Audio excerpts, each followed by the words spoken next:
জীবনের সবচাইতে গুরুত্বপূর্ণ একটি বিষয়, যেটা আপনাকে জানতেই হবে, যেটা আপনাকে বুঝতেই হবে। কেননা যার রব ঠিক তার দুনিয়া সবকিছু ঠিক, যার রব ব্যাঠিক তো তার দুনিয়ার সবকিছু ব্যাঠিক। ধরে বলে ঠিক না ব্যাঠিক? আল্লাহ বলতেন ওয়াইদ আখাযা রাব্বুকা মিন বানি আদামা মিন যুহুরিহিম যুররিয়াতাহুম ওয়া আশহাদাহুম আলা আনফুসিহিম। আল্লাহু আকবার, জোরে বলেন। রব সম্পর্কে আল্লাহ তাআলা প্রথমেই আমাদেরকে জিজ্ঞাসা করেছেন। এটা নিছক কোনো বিষয় নয়। যখন আমরা পৃথিবীতে আসি নাই, কোন মানুষই পৃথিবীতে আসেন নাই, সব মানুষদের রূহগুলো সে রূহের জগতে আলমে আর রহতে যখন ছিল, অর্থাৎ কিয়ামত পর্যন্ত যত মানুষ পৃথিবীতে আসবে, সে মুসলিম হোক অথবা নন মুসলিম হোক, সব মানুষদের রূহগুলো যখন আল্লাহ তাআলা আদম আলাইহিস সালামের পৃষ্ঠদেশে হাত রাখলেন, আল্লাহ যখন হাত রাখলেন, সব মানুষদের রূহগুলো বের হয়ে আসলো। আর আল্লাহ তাআলা তখন একটা কনফারেন্স ডেকে আমাদের সকলকে লক্ষ্য করে একটি প্রশ্ন করেছিলেন, একটি ওয়াদাবদ্ধ আমরা আল্লাহর সাথে হয়েছিলাম। আল্লাহ আমাদেরকে জিজ্ঞাসা করেছিলেন যে আলাস্তু বিরব্বিকুম, আমি কি তোমাদের রব নই? সেদিন আমরা প্রত্যেকেই এক বাক্যে আল্লাহ তাআলা সেদিন আমাদেরকে জিজ্ঞাসা করলেন আলাস্তু বিরব্বিকুম, আমি কি তোমাদের রব নই? আমি কি তোমাদের প্রভু বা পালনকর্তা নই? আমরা সকলেই আদম আলাইহিস সালাম থেকে কিয়ামত পর্যন্ত যত মানুষ পৃথিবীতে এসেছেন এবং আসবেন, হোক সে মুসলিম অথবা নন মুসলিম, প্রত্যেকেই একসাথে সেদিন আমরা জবাব দিয়েছিলাম ক্বালু বালা, অবশ্যই, নিশ্চয়ই আপনি হলেন আমাদের রব, আপনি হলেন আমাদের প্রতিপালনকারী। সুবহানাল্লাহ, জোরে বলবেন না? সুবহানাল্লাহ, আর জোরে বলেন আল্লাহু আকবার। তাহলে যখন আমরা পৃথিবীতে আসি নাই, আল্লাহ তাআলা তখনই আমাদের কাছ থেকে কি স্বীকৃতি নিয়েছেন রব সম্পর্কে? আমার বন্ধুগণ, এবার পৃথিবী থেকে যখন বিদায় নিয়ে ওই কবরের জগতে চলে যাব, আখিরাতের প্রথম মঞ্জিল, প্রথম ধাপ সেই আলমে বারজাখ কবরের জগতে যখন একজন মানুষকে রাখা হবে, আল্লাহ তাআলার পক্ষ থেকে প্রথম যেই প্রশ্ন হবে, মার রব্বুকা, তোমার রব কে? সুবহানাল্লাহ, জোরে বলেন সুবহানাল্লাহ। আমার ভাইরা, আমরা নামাজ পড়ি, রোজা করি, হজ করি, যাকাত দেই, জীবনে যা কিছু করি না কেন, যদি আমাদের রব ঠিক না হয়, তাহলে আমাদের জীবনের সবকিছু মূল্যহীন হয়ে যাবে। জোরে বলেন ঠিক না বেঠিক? কথাগুলি মিলায় নেন। তাহলে আল্লাহ তাআলা আমাদেরকে দুনিয়ায় পাঠানোর পূর্বে আমাদের কাছ থেকে ওয়াদা নিয়েছেন, আমাদের কাছ থেকে জানতে চেয়েছেন যে আলাস্তু বিরব্বিকুম, আমি কি তোমাদের রব নই? সব মানুষ সেদিন এক বাক্যে স্বীকার করেছি। এবং আল্লাহ যেটা বলছেন, কথাটা কতটাই চমৎকার। আল্লাহ বলছেন ওয়াশহাদাহুম আলা আনফুসিহিম, আমি তোমাদেরকে তোমাদের নিজেদের উপরে সাক্ষী বানালাম। সুবহানাল্লাহ, জোরে বলেন সুবহানাল্লাহ। আমাদেরকেই আল্লাহ তাআলা আবার আমাদের ব্যাপারেই কি বানালেন? সাক্ষী বানালেন। বিষয়টা চিন্তা করেন। আল্লাহ তো জিজ্ঞাসা করলেনই যে তোমাদের রব কে? আমি কি তোমাদের প্রভু নই, পালনকর্তা নই? এই কথা বলার পরে সকলেই জবাব দিলাম ক্বালু বালা, অবশ্যই আপনি হলেন আমাদের রব, আপনি হলেন প্রভু। এরপরে আল্লাহ বলছেন যে আমি তোমাদের নিজেদের উপর সাক্ষী বানিয়ে রাখলাম। কি জন্য? আল্লাহ সেই কথাও বলেছেন। আর আমরা যখন বললাম যে ক্বালু বালা, হ্যাঁ আপনি রব, আপনি আমাদের প্রতিপালক, এতে কোনো সন্দেহ নাই, শাহিদনা, আর আমরা এই ব্যাপারে সকলে সাক্ষী থাকলাম। সুবহানাল্লাহ, জোরে বলেন সুবহানাল্লাহ। আমরা নিজেরা এই যে আপনি আমাদেরকে সাক্ষী রূপে দাঁড় করালেন নিজেদের বিরুদ্ধেই, এবং আমরাও এ কথার সাক্ষ্য দিলাম আপনিই হলেন রব, এতে কোনো সন্দেহ নাই। জোরে বলেন আল্লাহু আকবার, আল্লাহু আকবার। কিন্তু আমার ভাইরা, কেন এই সাক্ষীটা আল্লাহ তাআলা আমাদের কাছ থেকে নিলেন? ওয়াদাটা কেনই বা পৃথিবীতে পাঠানোর পূর্বেই রব সম্পর্কে আল্লাহর জিজ্ঞাসা, এবং আমাদেরকে কেন সাক্ষী বানালেন আল্লাহ তাআলা? এরপরে বলছেন আনতাকুলু ইয়াউমাল কিয়ামাতি ইন্না কুন্না আন হাদা গাফিলিন। আল্লাহু আকবার, জোরে বলেন। আল্লাহ বলছেন, এই যে তোমাদের নিজেদের উপর নিজেদেরকে আমি সাক্ষী বানালাম, আর তোমরাও এই কথার উপরে সাক্ষী থেকে গেলে, এইটা এই কারণে আমি করলাম, যাতে করে অন্তত কিয়ামতের দিন তোমরা এই কথা বলতে না পারো যে এই বিষয়ে আমরা তো জানতামই না, আমাদের কোনো জ্ঞানই ছিল না, এ বিষয়ে আমরা ওয়াকিফাল ছিলাম না।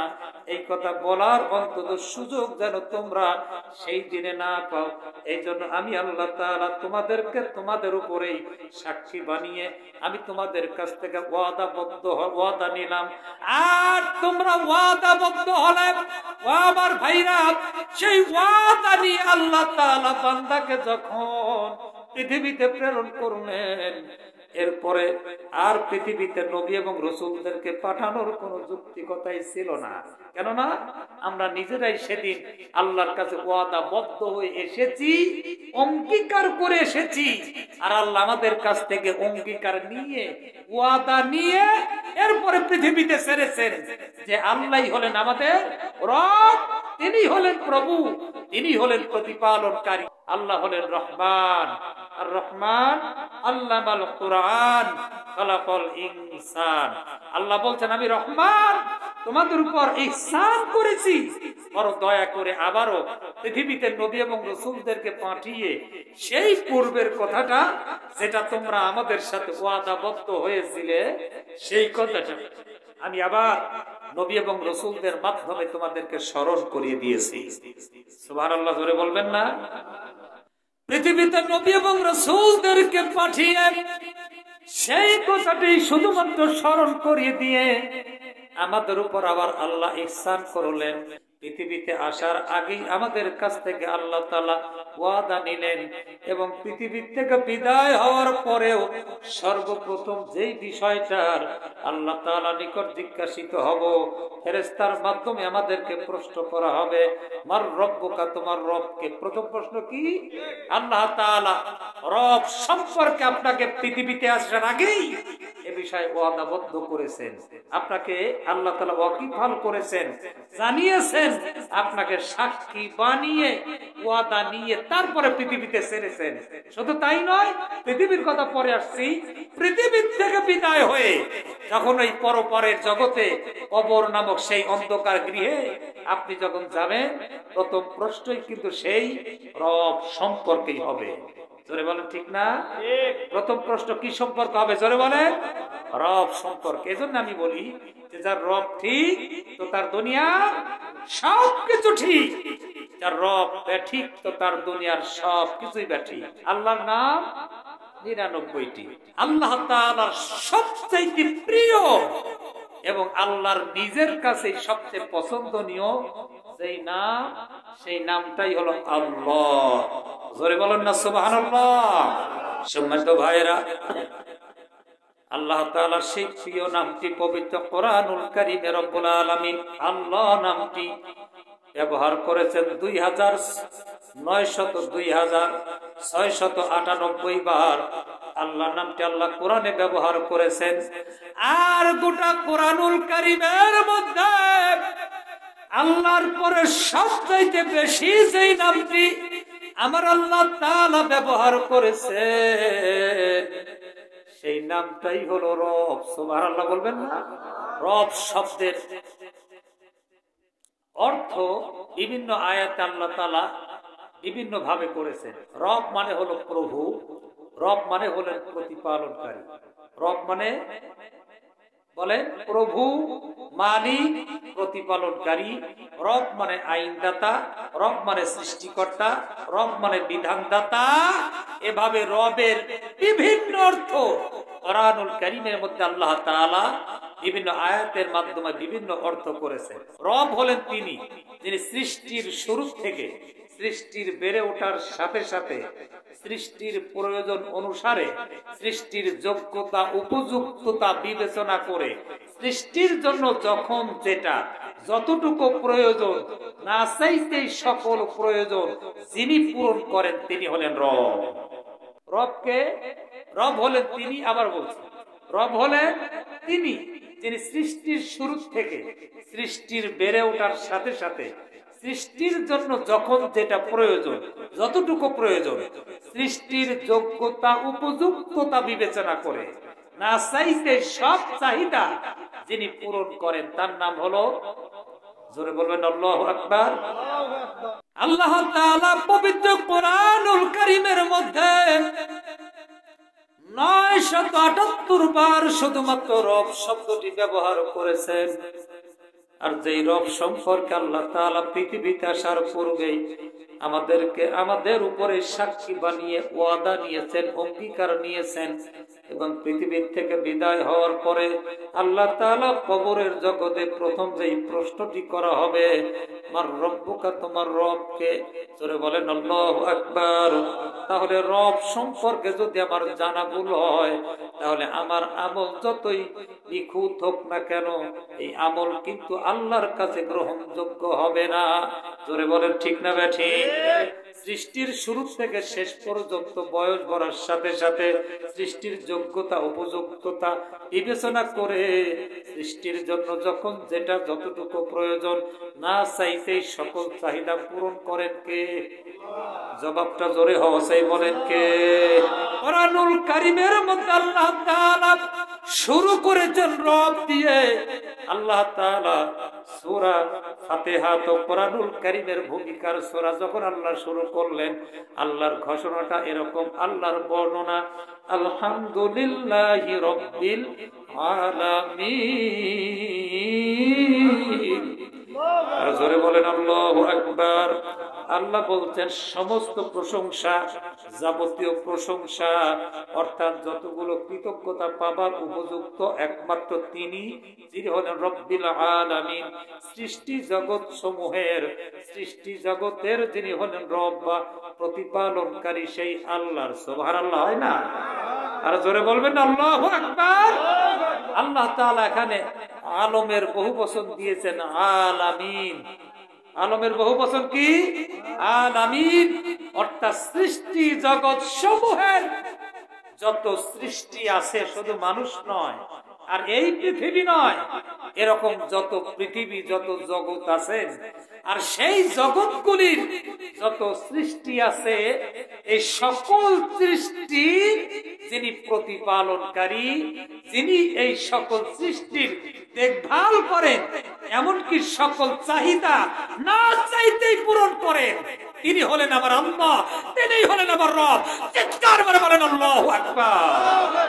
আটলান্টিক মহাসাগরের তলদেশে কৃষ্ণ কালো কোন রজনীতে, অমাবস্যার রজনীতে, যদি একটি ছোট্ট প্রাণী পিপীলিকাও যদি রাত গহীন রজনীতে খাদ্যের জন্য চিৎকার করে, কান্না করে, পৃথিবীর কোন মানুষের কানে সেই আওয়াজ পৌঁছানোর কথা নয় এবং কারো এটা বোঝারও কথা নয়, কিন্তু এই আটলান্টিক তলদেশে একটা পিপীলিকাও যদি কৃষ্ণ কালো রজনীতে খাদ্যের জন্য চিৎকার করে অথবা কোনো প্রয়োজনের জন্য সে আকুল আবেদন করে, পৃথিবীর কোনো মানুষ সেটা না জানতে পারলেও আমার আল্লাহ তাআলার কর্ণকুহরে সেই আওয়াজ পৌঁছে যায় এবং ওই আটলান্টিক তলদেশে খাবার পৌঁছিয়ে সৃষ্টিকে বাঁচিয়ে রাখার দায়িত্ব আমার আল্লাহ তাআলা আরশে আজিম থেকে নিজে সেগুলি গ্রহণ করে নিয়েছেন। সুবহানাল্লাহ, জোরে বলেন।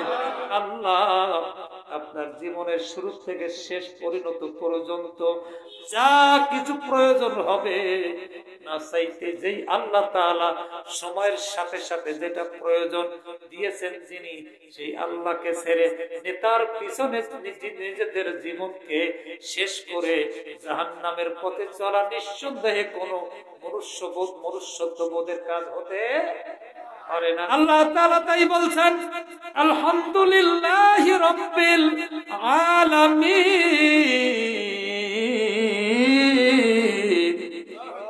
সমস্ত প্রশংসা, যাবতীয় প্রশংসা সেই আল্লাহর জন্য।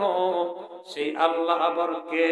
রব্বিল আলামিন, যিনি হলেন জগৎ সমূহের সকল সৃষ্টির যিনি রব, প্রতিপালনকারী, সৃষ্টির সকল চাহিদা যিনি পূরণ করেন, ওই আল্লাহর জন্যই সমস্ত প্রশংসা।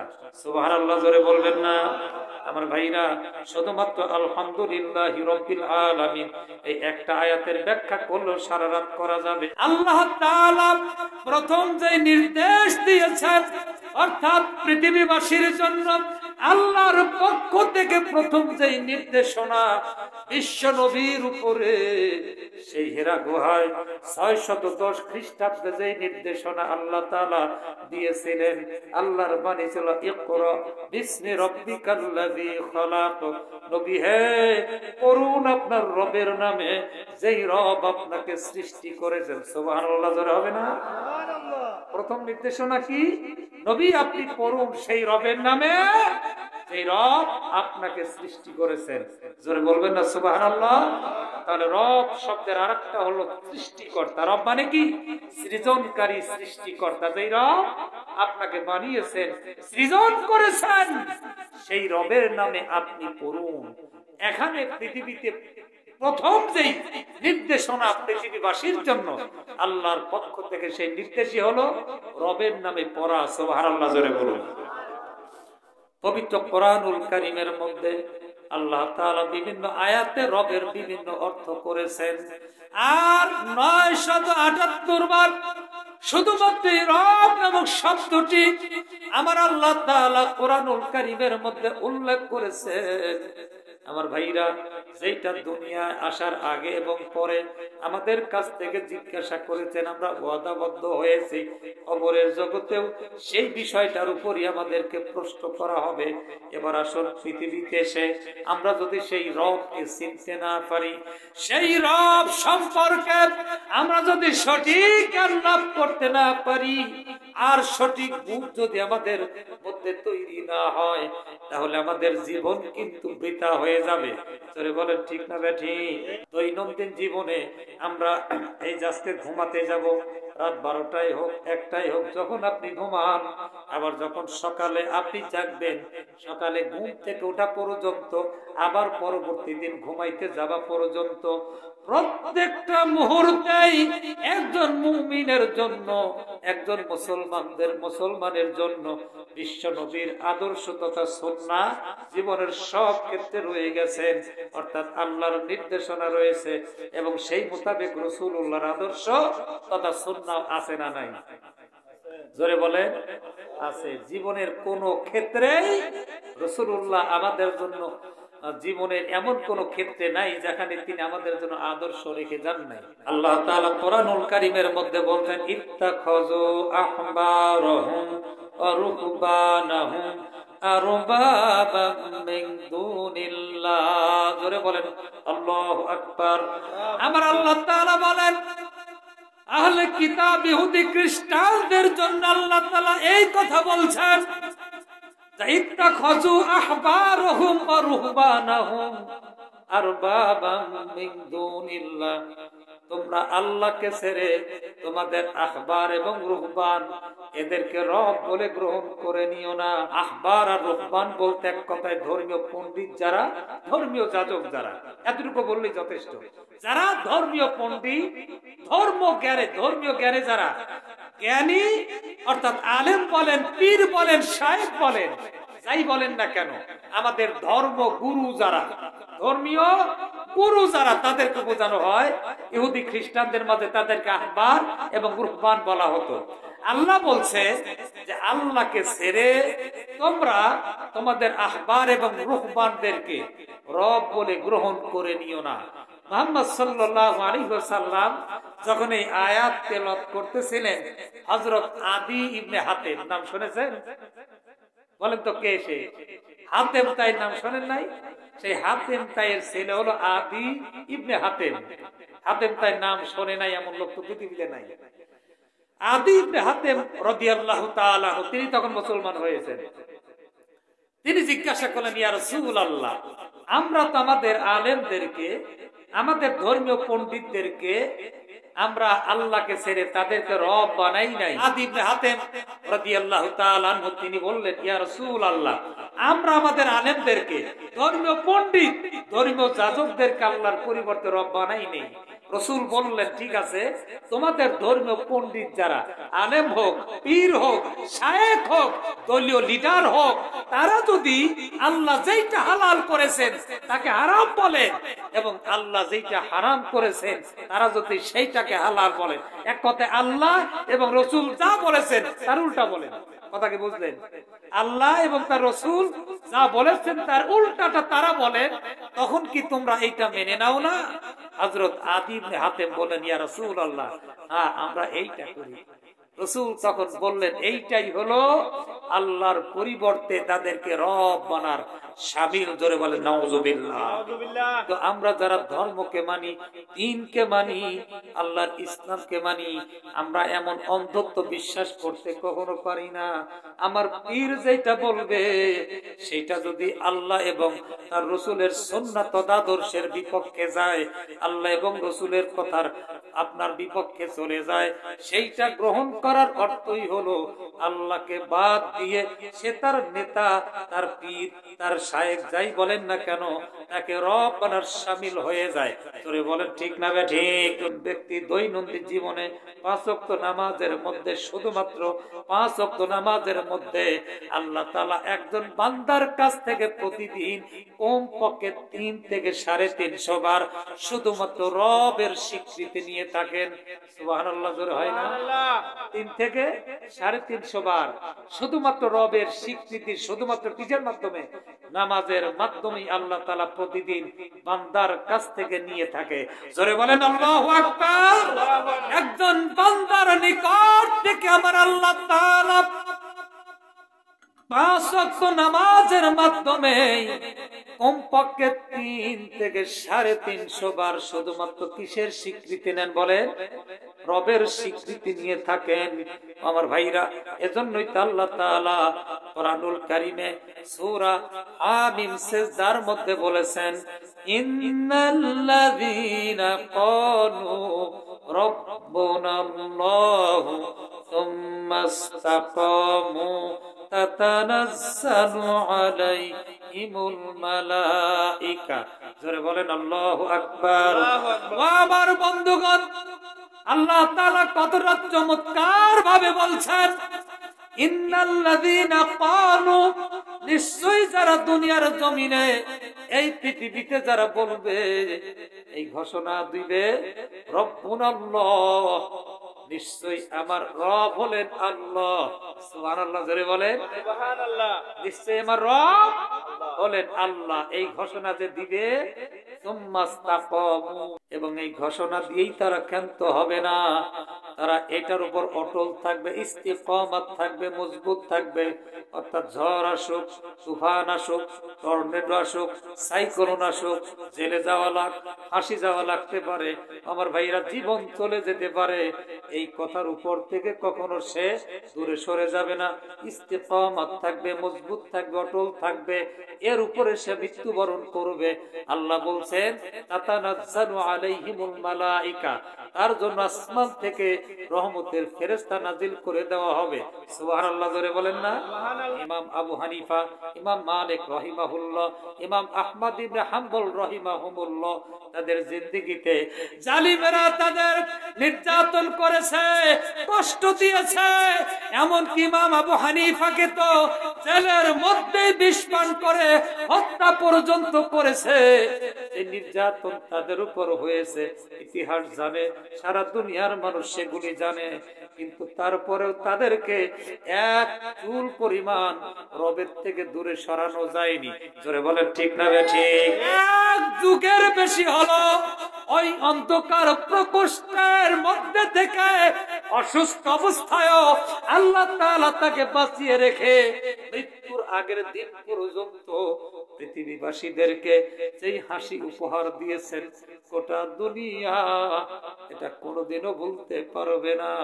এটাই প্রমাণ করে একটা যুগ ধরে জেলের মধ্যে এতটা কষ্ট নির্যাতন সহ্য করার পরে এতটা সুন্দর হাসি নিঃসন্দেহে পৃথিবীর কোন মানুষ দিতে পারে না, যতক্ষণ পর্যন্ত আল্লাহর সেই ঘোষণা সে ভালোভাবে না জানতে পারে। সিরিনে কেরাম এখানে 2টা অর্থ করেছেন ফেরেশতা নাজিলে। একটা হলো মানুষ যখন কঠিন বিপদের মধ্যে পতিত আল্লাহকে স্মরণ করে আল্লাহ তাআলা ফেরেশতা নাজিল করে ওই বান্দাকে সান্ত্বনা দেন যে আমরা তোমাদের সাথেই আছি, লা তাখাফু ওয়ালা তাহজানু, তোমাদের কোনো চিন্তাও নাই আর তোমাদের কোনো ভয়ও নাই। সুবহানাল্লাহ, জোরে বলো সুবহানাল্লাহ। তার বাস্তব দৃষ্টান্ত আমরা দেখতে পেয়েছি।